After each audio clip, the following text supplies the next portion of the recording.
Los apóstoles no tuvieron fácil llegar a comprender el misterio de la cruz, y nosotros tampoco. Y se resistieron a coger este camino, que era un escándalo y que no podían entender. Solo después de la resurrección, y sobre todo tras Pentecostés, aquellos que fueron testigos directos de la acción del Espíritu en Jesús comprenderán el misterio de la cruz. En Pentecostés experimentan la gracia de un renacimiento en el Espíritu que les conduce a una auténtica transformación de sus mentes y sus corazones, rompiendo en ellos las viejas precomprensiones de su razón y abriéndoles a una nueva hermenéutica. Si después de pasar por la cruz, el Espíritu Santo ilumina a los discípulos en la comprensión del misterio del Padre revelado por Cristo, pasan de estar perdidos y desorientados a entender que gloria y cruz no son dos cosas distintas, porque la gloria de Dios se manifiesta en la cruz, y esta es siempre cruz gloriosa. Así pues, los apóstoles pasan de la incomprensión al entendimiento del misterio pascual, lo cual les lleva, bajo la moción del Espíritu, a releer los contenidos proféticos de la Escritura desde los hechos concretos de la vida de Cristo. Así se forma la memoria de los apóstoles. Los que han sido transfigurados por la acción del Espíritu son ahora testigos de la gloria de la cruz con su vida, palabras y obras. Esta experiencia apostólica, que tiene su fundamento en el misterio pascual, experimenta su mayor desarrollo en la Eucaristía. Nuestro autor, uniendo Eucaristía a bendición, afirma que la estructura del cristiano es eucarística, porque su vocación es la bendición. El misterio de la Iglesia es la confesión de fe de hombres eucaristizados, transfigurados por el misterio de Dios, que viven la cruz como gloria. La transformación operada por el Espíritu Santo no es parcial, sino que afecta a todo el ser, incluido el cuerpo, llevando a la unidad, a la integración y al orden. Así pues, los apóstoles reciben y se apropian de la verdad del Padre manifestada en Jesucristo, y esta es la verdad que están llamados a mantener por la fe y a propagar a todos los pueblos. Pero no se trata de cualquier verdad, sino es la verdad de la revelación, la verdad del testimonio trinitario. Su punto de partida no es una determinada metafísica, sino la misma revelación del Padre hecha por el Hijo en el Espíritu Santo. El testimonio apostólico. Hay un orden querido por la libertad y sabiduría de Dios, como relata el llamado credo de San Pablo, 1 Corintios 15, 5, 6. Cito: se apareció a Cefas, más tarde a los 12 y después se apareció a los hermanos. Primero está Cefas, Pedro, luego los 12 y después los demás discípulos. El grupo de los 12 tiene una preeminencia querida por Jesús y no hay razones de peso para pensar que sea pospascual. El ministerio de Pedro tiene un carácter de fundamento, como su mismo nombre indica: tú eres Pedro y sobre esta piedra edificaré mi iglesia. Pedro, después de un arduo proceso, a través de sucesivas resistencias y caídas, seguirá manteniendo su carácter de elegido del Señor y acabará cumpliendo su misión a imagen del siervo, en debilidad y pobreza, para recordar a la Iglesia que debe seguir el camino del siervo. Pedro, con la misión de ser cabeza de la Iglesia, sostiene al resto de los apóstoles en medio de la persecución, porque el mundo no acoge la confesión de fe y persigue hasta la muerte a aquellos que han entregado su vida para propagar el Evangelio. Mientras la gnosis se ajusta a representaciones humanas mundanizadas, la confesión apostólica juzga al mundo hasta la raíz de su pecado. Y en este juicio y en esta denuncia, el testimonio apostólico es perseguido. La experiencia apostólica es una y normativa para toda la Iglesia. Es la experiencia del descubrimiento del misterio de Dios y es norma para siempre. De ella se nutre permanentemente la Iglesia. La objetividad de la referencia al testimonio apostólico garantiza la verdad de toda vivencia espiritual subjetiva. Pasamos al testimonio de la sucesión apostólica. La unidad de la tradición fundada en los apóstoles está encomendada a los obispos, a la sucesión apostólica. Los apóstoles han establecido sucesores, tal y como atestiguan las Escrituras, los padres de la Iglesia desde los principios, y así también lo recoge el Vaticano II. Los obispos, asociados a los apóstoles como sus sucesores, están en el misterio del Padre como lo está Cristo. Se insertan en la confesión apostólica de la verdad del Padre, lo cual posibilita su función escatológica en la Iglesia. Así que el criterio de verdad está en la sucesión apostólica, según la voluntad libre del Padre. Los obispos son los sucesores de los apóstoles no por un designio humano, sino divino. Por eso no se puede ceder a la visión del gnosticismo moderno, que rechaza la sucesión apostólica. Más en particular, el ministerio petrino es el que salvaguarda la unidad de la Iglesia universal. La Iglesia de Roma, regada con la sangre de los santos Pedro y Pablo, columnas de la Iglesia, es la garante de la unidad de todas las iglesias en cuanto principio y centro unificador de la confesión de fe. Pasamos al punto, la confesión de fe. Volver a la confesión original de la fe es la respuesta más adecuada a esta nueva gnosis. Así, nuestro autor pretende recuperar la confesión apostólica del misterio trinitario como el principio de la hermenéutica católica. ¿En qué consiste esta confesión de fe? Le Guillou lo resume en su obra La Iglesia, luz en nuestra noche. Confesar la fe es confesar que el Padre ha creado el mundo, ha venido en Jesucristo, ha dado el Espíritu Santo y ha fundado la Iglesia que durará hasta el fin de los tiempos. Esta confesión de fe se produce siempre en su plenitud en la Eucaristía. Así pues, la confesión de fe mira a Dios que se revela a través de la creación, del envío de su Hijo, del don del Espíritu, de la fundación de la Iglesia, en la unidad del misterio salvífico.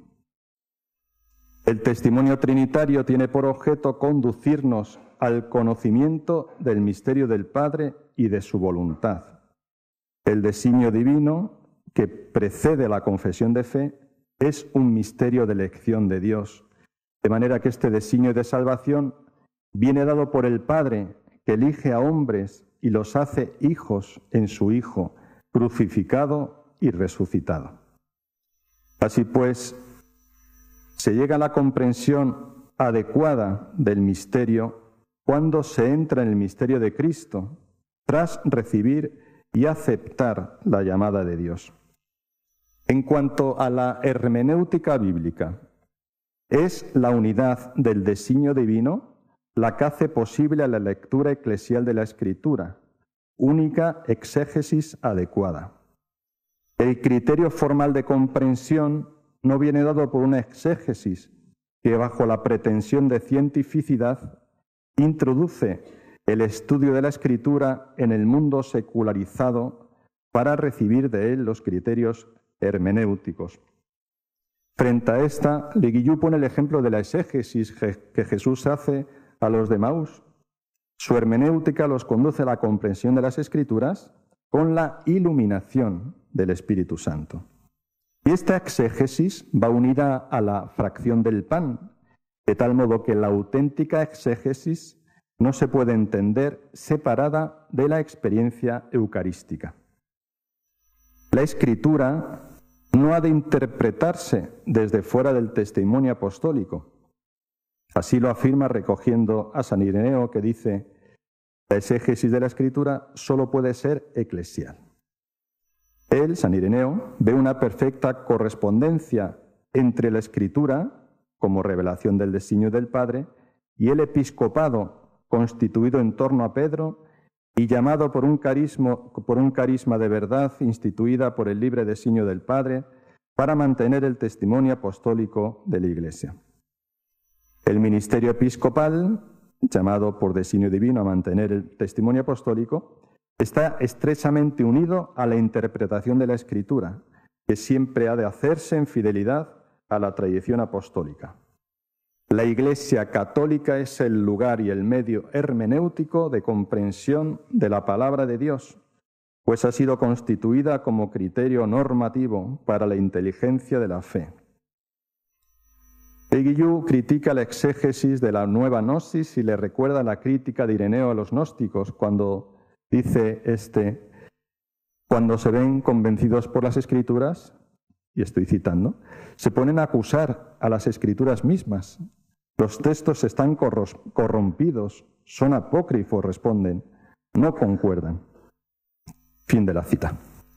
Para el gnosticismo, los principios de la fe, aunque de por sí no se planteen en contraposición a ella misma, quedan supeditados al cuestionamiento de la razón, bajo presupuestos distintos a la norma de fe. Es más, si no son conciliables con la fe, prevalecen los criterios de la razón autónoma. Frente a este gnosticismo, la norma de fe hace posible una referencia permanente a Cristo, sin depender de los criterios de cada época y de cada cultura. La normatividad de la regla apostólica no procede de un acontecimiento fragmentario, sino del misterio trinitario que permanece en la memoria de la Iglesia, cuyo fundamento está en el misterio pascual. Se trata, por tanto, de una fidelidad a algo recibido sobre la cual el receptor no tiene ningún derecho. La confesión apostólica es eclesial y esta confesión termina en el martirio, que es la consumación de la confesión de fe. El martirio es la cumbre del testimonio. Los mártires participan de la cruz de Cristo, pero en ellos se manifiesta ya la gloria del resucitado y la alegría del Espíritu, mostrándose en el acto martirial la unidad y la plenitud del misterio pascual. Pasamos al último punto, la novedad de Cristo. La gnosis moderna pretende ser adalid de novedad, pensando que la tradición eclesial es algo antiguo y trasnochado.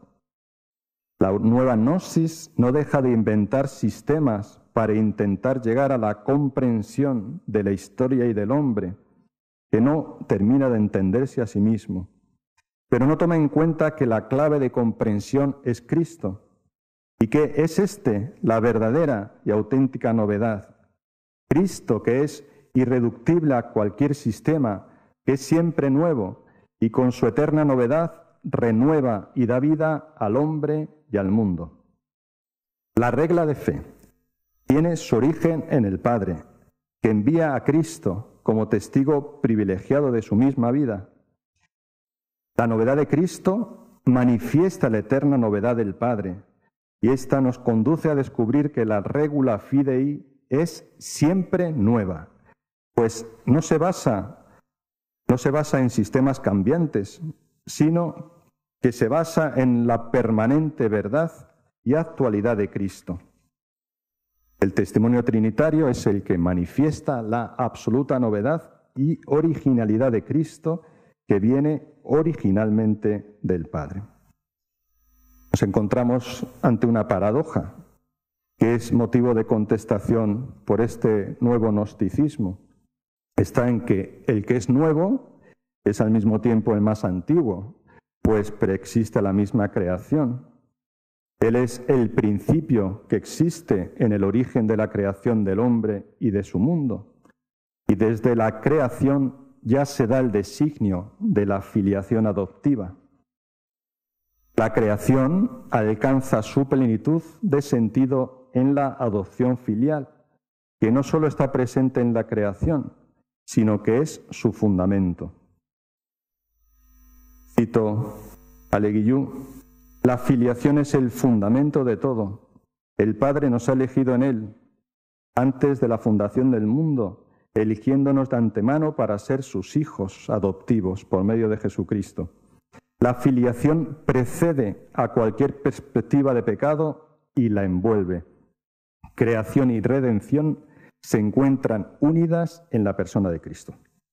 Así nuestro autor ve que el fundamento de la creación es la filiación, o lo que es lo mismo, la salvación, en continuidad con la perspectiva teológica más aceptada. Es Cristo el que hace posible esta unión de creación y redención en el marco del único designio salvífico. La unidad en Cristo de creación y salvación reclaman el valor de la ontología, puesta en cuestión por el nuevo gnosticismo y que, al igual que el primero, busca esta ruptura entre el Antiguo y Nuevo Testamento, entre creación y salvación. Cito a nuestro autor: así, en la crisis gnóstica, el rechazo por la Iglesia de toda disociación entre el Antiguo y el Nuevo Testamento atestigua claramente que el misterio de la persona de Jesús debe interpretarse ontológicamente. Quizá parezca a muchos escandaloso afirmarlo, pero es, pensamos, una exigencia fundamental de la fe. La unidad de los dos testamentos y su inseparabilidad, igual que el universalismo ligado a ellos, postulan de derecho el valor de la ontología. Así, la situación hermenéutica del cristiano no se funda en elementos perentorios socioculturales, sino que tiene su fundamento en la adopción filial. Su ser hijo, subrayo lo de ser, su ser hijo, como algo esencial y constitutivo, le permite comprender el designio del Padre.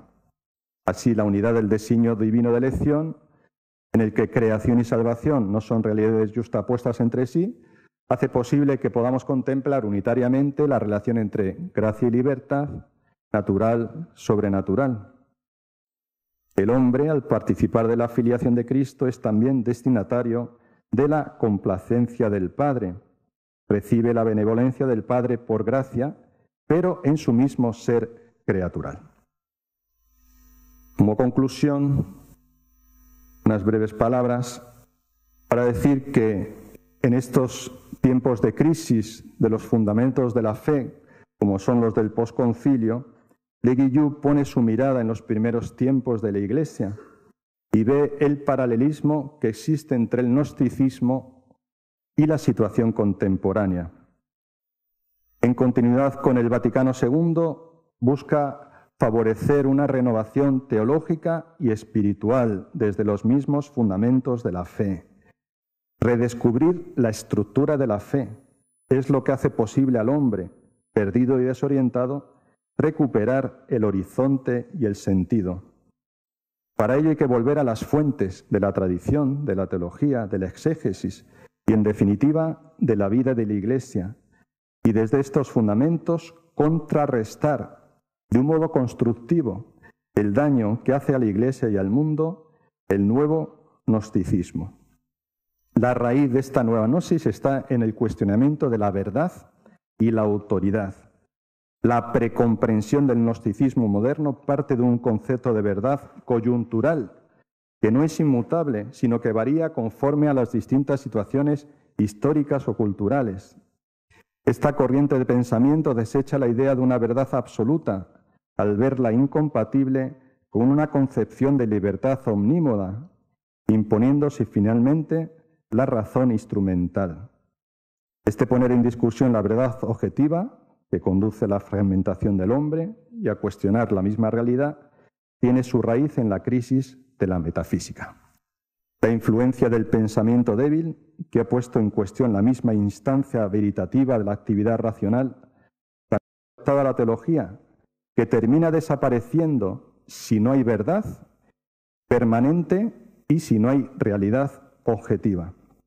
Por eso nuestro autor aboga por la vuelta al ser, insiste en la necesidad de recuperar la ontología, lo cual hace posible afirmar la verdad y defender la realidad y su inteligibilidad. La confesión apostólica defiende el ser frente a los ataques antiesencialistas y relativistas del pensamiento moderno. Desde esta confesión de fe debe partir todo quehacer teológico, que no puede prescindir de la ontología. La Iglesia, con estos presupuestos, se presenta como el lugar hermenéutico para comprender toda la realidad, porque ella manifiesta y transparenta la verdad revelada. En el círculo hermenéutico, la comprensión de la confesión de fe se basa en la existencia de una verdad objetiva, el Padre, revelada por Jesucristo y manifestada a lo largo de los siglos por el Espíritu. Es una verdad permanente, sólida, firme y estable porque está enraizada en el ser, arraigada en la verdad del Padre. La comprensión del misterio trinitario viene dada por la aceptación del testimonio apostólico que se hace presente en la confesión de fe. Solo a partir de este testimonio y confesión puede elaborarse una adecuada teología de las religiones dentro del único designio salvífico de Jesucristo, frente al peligro de relativismo subyacente a la teología pluralista de las religiones. La consideración de la Iglesia como la recta confesión de fe sigue siendo de gran actualidad, pues propone el principio católico en cuanto tal, sin adherencias socioculturales pasajeras, poniendo la eterna novedad de Cristo en el centro del acto de fe. Esta confesión de fe es una, porque tiene su principio frontal en la unidad y unicidad de la Trinidad. Esta unidad de fe ha de conducir a la unidad de la teología y, en definitiva, a la unidad de vida, para contrarrestar la fragmentación del hombre y del saber teológico. De este modo, el esfuerzo de la teología debe ser volver a encontrar sus fuentes y alcanzar así la plenitud y el esplendor del testimonio trinitario, tarea que solo puede desarrollarse en la Iglesia jerárquica. Última frase. La plenitud del testimonio trinitario se ha dado en la revelación pascual y se manifiesta en la fe y la vida de la Iglesia, de un modo especial en aquellos que se han dejado transfigurar por el Espíritu, es decir, en los santos y sobre todo en María. Ojalá que esta jornada sea un estímulo para dejarnos transformar y transfigurar por el Espíritu Santo. Muchas gracias.